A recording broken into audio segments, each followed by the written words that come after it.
A'udzubillahiminasyaitonirrojim. Bismillahirrahmanirrahim. Assalamualaikum warahmatullahi wabarakatuh. Balik lagi dengan Dr. Bobet, healthcare expert. Sudah 10 tahun saya bekerja di bidang ini dengan MBA, CFA, dan CPD/HTS Expertise.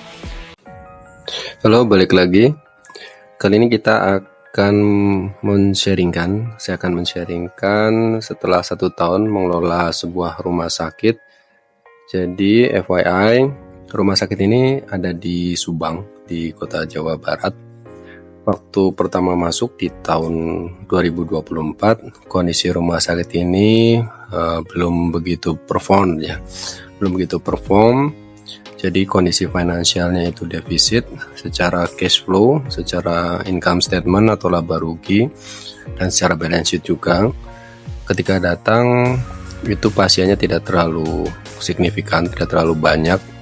Jadi masih sekitaran bor di bawah 50%-an, di bawah 60%, belum optimal di 60-80%. Ketika datang ke sana memang kedililan pertama dengan pemilik bahwa sebelumnya rumah sakit ini telah di full subsidi selama 1 tahun. Jadi mungkin selama di subsidi ini belum perform bagus. Kita coba dikelola. Jadi waktu itu saya datang, coba kita kelola. Yang pertama adalah setoran akan dihentikan. Kemudian bagaimana rumah sakit itu bisa hidup secara mandiri, serta cash flow-nya ditargetkan positif, serta ada target setorannya. Jadi ada target untuk pencapaian tersebut.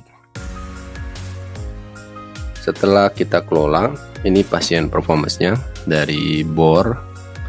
Pertama, rumah sakit ini adalah rumah sakit BPJS, jadi majority lebih dari 95% pasiennya dari BPJS.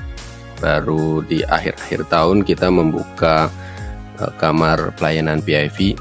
Jadi PIV yang non BPJS baru hanya ada 2 kamar dan bornya ada di bawah sini.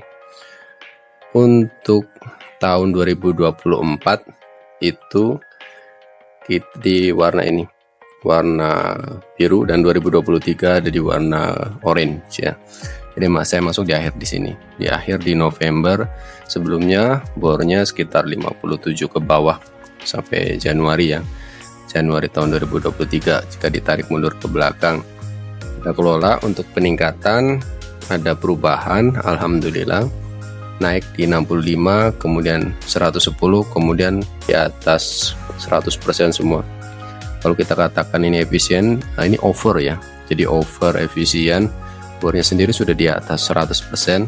Jadi memang keadaannya sangat crowded, sangat tumpah waktu itu di IGD, di inter atau di transitnya, kemudian di rawat inapnya sendiri sangat over. Di 2025 masih, tetapi peaknya di tahun 2024 itu ada di April. Di April ini 159%. Ini memang yang pertama saya lakukan untuk peningkatan BOR ini adalah dengan perbaikan conversion rate yang terjadi. Jadi ketika datang itu conversion rate, jadi pasien IGD yang teredukasi serta sudah teranamnesa, terasesmen itu memang ada indikasi rawat inap secara medis, itu belum terlaksana dengan baik. Itu yang pertama saya kerjakan.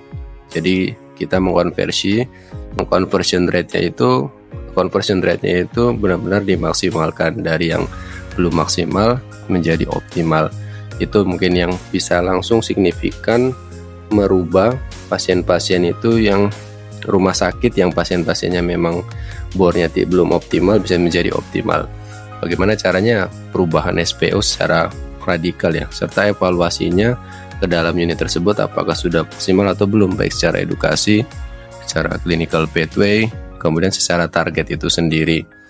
Bagaimana membuatnya? Itu ada beberapa cara. Yang pertama by IT, nanti saya akan tampilkan mungkin jika sempat ya. Yang kedua adalah memang secara instruksi langsung bahwa untuk pasien yang terindikasi rawat inap jangan sampai lepas atau terujuk ke luar. Itu yang paling penting. Jika case-nya memang pasiennya itu banyak tetapi bornya rendah.